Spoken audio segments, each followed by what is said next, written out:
유행묘지라는 공원에 가서 변호사가 사랑한다. 그러면 나에게 정표를 달라. 라고 해서 벤처 승용차를 리스로 빌려준 거예요. 여러분도 애정의 정표로 벤처 한 대 정도는 주지 않습니까? 그러니까 이 사건 자체로 문제될 건 없다. 문제는 뭡니까? 법률이에요. 그 당시 법률은 전부 대가관계를 요구했어요. 그게 문제인 거예요. 그래서 만들어진 법이 뭡니까? 그래서 만들어진 법이 이른바 김영란법이에요.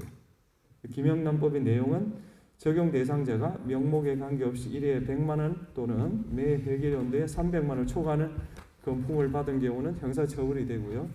다음 대상자가 직무와 관련하여 대가성 여부를 불문하고 금품을 받는 경우 과태료가 부과된다. 이는 잘 알고 있지 않습니까? 이 법이 만들어진 경위가 이거고 이것의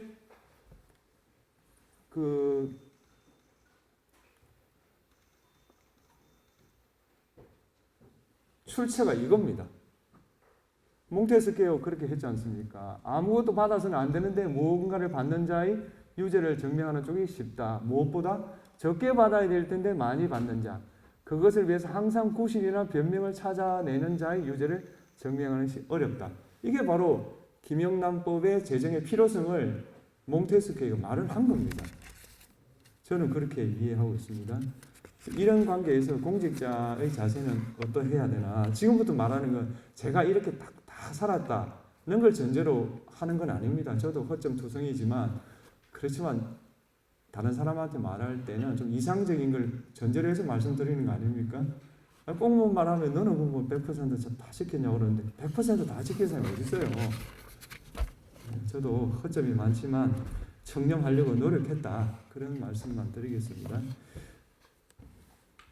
자세는 딱 세 가지입니다. 아주 쉽습니다. 청렴한 것보다 더 중요한 게 청렴하게 보이는 겁니다. 이유는 국민은 보이는 걸 믿지 보이지 않는 걸 믿지 않습니다. 김훈의 칼의 노래 많이 보셨죠? 보여지지 않는 것을 어떻게 봅니까?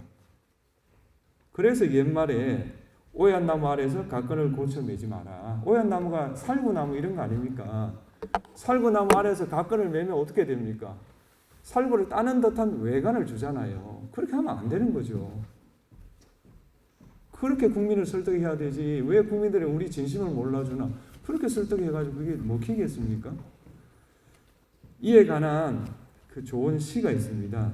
그 최영미 시인이 선운사에서라는 시가 있어요. 거기 보면 꽃이 피는 건 힘들어도 지는 건 잠깐이두고 이런 시를 썼어요. 제가 생각하는 건 신뢰는 이루기 힘들어도 무너지는 것은 잠깐이라고 생각해요. 이 여론조사에 대해서 제가 좀 많이 관심을 가지고 있는데 지금 그 경찰과 검찰 사이에 그 권한 분배를 놓고 논쟁이 붙었잖아요. 제가 기억하는 바에 의하면 최근 여론조사 결과 경찰의 신뢰도가 검찰의 신뢰도보다 낮은 적이 한 번도 없어요. 그건 팩트니까 저는 인용을 해도 된다고 생각해요. 그런 것이 권한 분배를 둘러쌀 때 작용하는 거 아닌가. 그 다음 헌재가 있고 대법원이 있어요.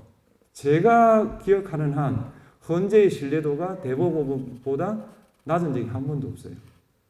그래서 지금 재판 소원을 하냐 마냐 이렇게 논의하는 거 아니에요? 어떤 제도를 논의할 때 그 배경은 뭐냐? 결국 주권자의 신임이에요. 주권자가 더 신임하는 기관이 그날 더 많이 가져가는 것은 필요는 아닌가. 그러므로 공직자가 신뢰를 쌓기 위해서 노력하는 것이지. 왜 자꾸 우리 뭐 행동을 자꾸 간섭하고 뭐 교육을 시키고 뭐 말씀 많이 하잖아요. 대를 위해서 소를 희생해야 된다. 김영란법이 제정이 되면 그 사람들 만나는데 제약이 있죠. 작은 겁니다. 그걸 통해서 국민의 신뢰를 얻어서 여러분 처우가 향상되어야 되지 않습니까? 특히 일선 경찰관들의 처우가 향상되어야 된다고 생각해요, 저도. 근데 그게 국민의 신뢰 없이 그게 향상이 되겠습니까? 그래서 우리가 영화처럼 우리가 돈이 없지 가오가 없습니까? 그 뭐 밥 그거 뭐 3만 원짜리 5만 원짜리 그거 먹으면 뭐가 도움이 되겠습니까? 그거 그냥 먹지 마시고 만나십시오. 직무 관리자 만나시라니까요. 만나서 딱 끝나고 n분의 1 계산하면 되잖아요. 김영란법은 직무 관련자 만나는 걸 금지하는 법이 아닙니다. 자꾸 뭐 딴 이야기를 하는데 얼마든지 만나라. 그러나 n분의 1을 내면 되는 거 아니에요. 그렇게 하면 되는 거지. 뭐 3만 원 가지고 밥을 어떻게 먹냐고. 그럼 뭐 하는 이야기입니까? 우리가 돈이 없이 가오가 없지는 않다. 이렇게 한 번 더 말씀드리고 싶습니다.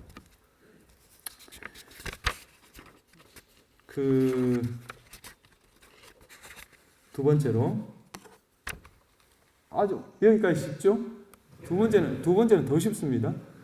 계산을 해보면은 검은 돈을 안 받는 게 이익이에요. 예를 하나 들어볼게요. 공직자 등이 1,000만 원을 받아가 기소가 되었다 가정하면 그는 중징계될 가능성이 높고 변호사를 선임해야 되는데 변호사는 1,000만 원 이상 들어요. 1,000만 원 밑으로 받는 사람이 없어요. 그리고 유죄가 났다. 그럼 어떻게 됩니까? 이 1,000원 또 1,000만 원 몰치가 되잖아요. 계산해보면 무조건 손해예요. 그럼 여기서 의문이 들잖아요. 이렇게 쉬운 걸 왜 사람들은 뇌물을 받을까? 그것도 제가 연구를 했어요. 제가 법원에 헌재에 33년인가 있었잖아요. 제가 내린 결론은 이거예요. 영원한 비밀은 없다. 그러니까 돈을 준 사람들이 그 공직자가 거절을 하잖아요. 그럴 때 단골로 하는 말이 있어요. 누가 알겠냐는 거예요. 너하고 나 말고는 누가 알겠냐. 이걸 믿거든요. 믿어서 받는 거예요. 근데 어떻게 되냐 하면 제가 실제로 봤던 사건인가 그런데 두 사람이 이제 평소에 좀 친분이 있어요. 저녁을 먹었어요. 잘 먹었죠.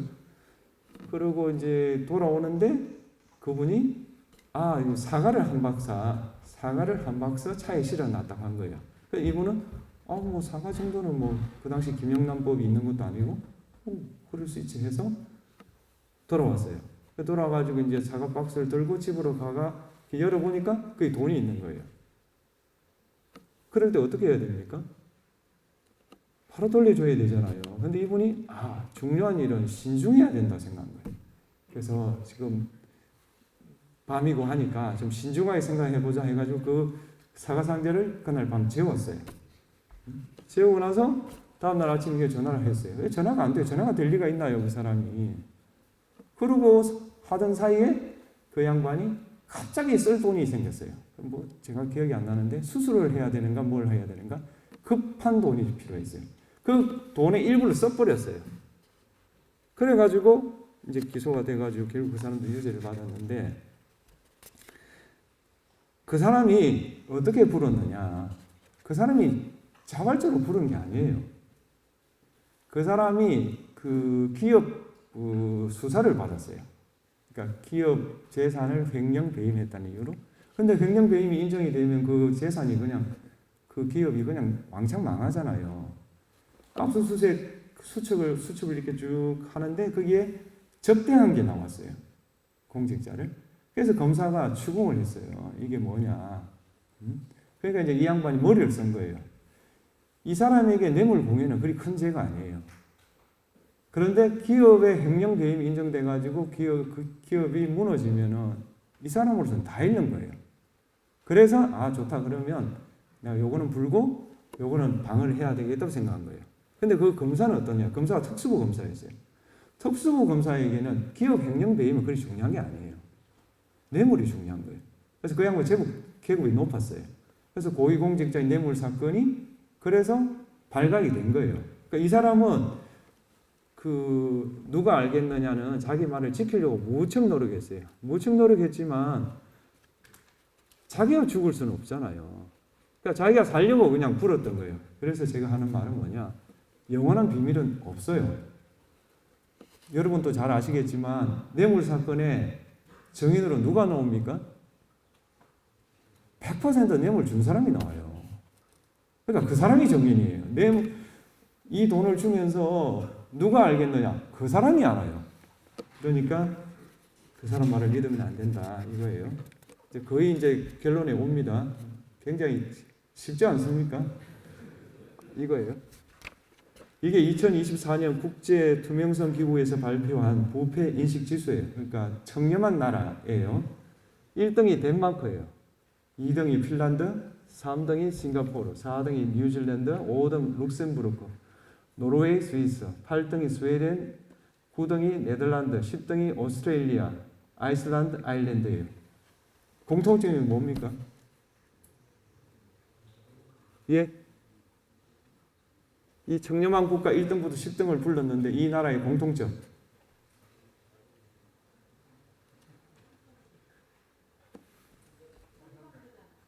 아니에요. 더 쉬운 거 있어요. 아니에요. 그거보다 더 쉬운 거. 선진국이에요. 네. 그러니까 청렴한 나라는 선진국이고 선진국은 청렴해요. 여기서 문제 나갑니다. 대한민국은 이 수치상 몇이었을까요? 예. 21위는 아니에요. 몇일까요? 예, 52보다는 좀 나아요. 예. 30이에요. 30.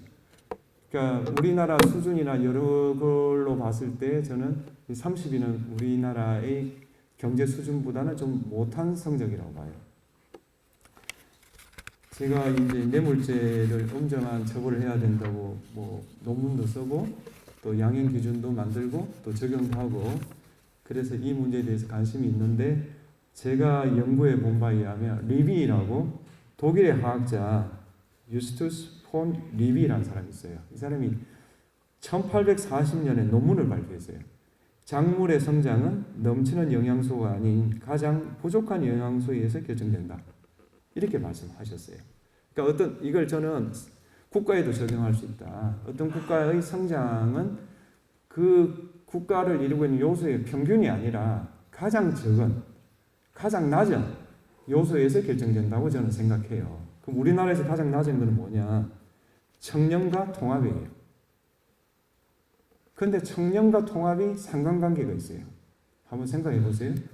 통합이 되려고 하면 우리 쪽에 적용되는 어떤 기준하고 상대방 진영에 적용되는 기준이 같아야 돼요. 그래야만 통합이 되지 않습니까? 그게 청렴으로 가는 지름길이다라고 생각해요. 그 다음에 청렴이 되려면은 청렴을 지키려면은 이 사회가 어느 정도는 통합이 돼 있어야 돼요. 그렇지 않고 분열이 돼 있으면 어떻게 되냐면요. 어떤 사람이 이 사람하고 저 사람하고 공평하게 대하면은 그 진영에서 난리가 나요. 왜 너는 어떻게 이쪽하고 저쪽하고 똑같이 취급하냐라고 그 공직자를 엄청나게 괴롭혀요. 그래서 가끔 신문에 보면 어떤 사람의 도덕성의 문제가 터지잖아요. 그러면 저쪽에서는 죽이라고 그러는데 이쪽에서는 뭐라고 그래요? 그 사람을 보호해줘야 된다고 그래요. 그 뭐 최근에도 그런 일이 있었어요. 그래서 통합과 청렴은 저는 상관관계가 있다라고 생각해요. 이게 끝입니다. 예, 청렴 교육은 저는 인문학적인 교양의 문제라고 생각해요. 돈을 추구할 건가? 영화 대사처럼 가오를 추구할 건가? 내가 집에 돌아가서 자식을 안았을 때 내가 자랑스러운 아버지가 될 건가? 아니면은 부패한 공무원이 될 건가? 그런 인문학적인 그 교양, 그 다음에 어떤 실존적인 선택의 문제로 봐야 되는 거지. 이걸 기술적으로 뭐 가령 뭐든가요? 뭐 상품은 10만 원인데 뭐 농수산물은 뭐 20만 원인가 뭐 정확하게 잘 모르겠어요. 저는 잘 안 들어서 그런 문제로 접근할 건 아니에요. 특히 그 경찰과 같이 영향력이 큰 집단은 그래요. 제가 어차피 여기 왔으니까 드리는 말씀은 여러분이 국민이라고 한번 생각해 보세요. 경찰이 전국에 한 15만 정도 돼요. 그렇죠? 경찰의 분야를 생각해 보세요. 우선 수사를 하죠. 정보를 가지고 있죠. 그 다음에 경비를 하고 있잖아요. 그리고 교통을 하고 있어요. 분야가 넓죠. 세 번째로요. 제가 저 경남 하동에 뭐 어디 면 출신이에요. 그 면에도 파출소가 있어요. 국가기관 중에 면 단위의 기관이 있는 데가 어디 있습니까? 국민이 생각할 때 경찰만큼 큰 기관이 없어요. 당연히 그 경찰에 대해서 국민들이 견제를 하는 건 당연하다고 생각해요. 그게 견제와 균형이라고 생각해요. 그래서 이 견제와 균형은 당연한데 어떻게 견제할 건가? 그건 주권자의 신임이 결정한다. 그런데 지금 뭐 수사, 기소 이렇게 뭐 하잖아요. 근데 제가 그 들었던 여론을 그냥 그대로 전달하는 겁니다. 경찰 수사에 대한 국민 기대에 저는 못 미친다고 들었어요. 국민의 기대보다 못 미친다. 객관적으로 말하는 건 아니에요. 그렇다면은 경찰에서도 국민의 기대를 만족할 수 있도록 좀 수사 역량에 좀 더 뭐라 합니까? 집중을 해주시면 어떨까? 좀 더 강화했으면 어떨까? 그런 건의를 한번 드려보면서 강의를 마치고 질문.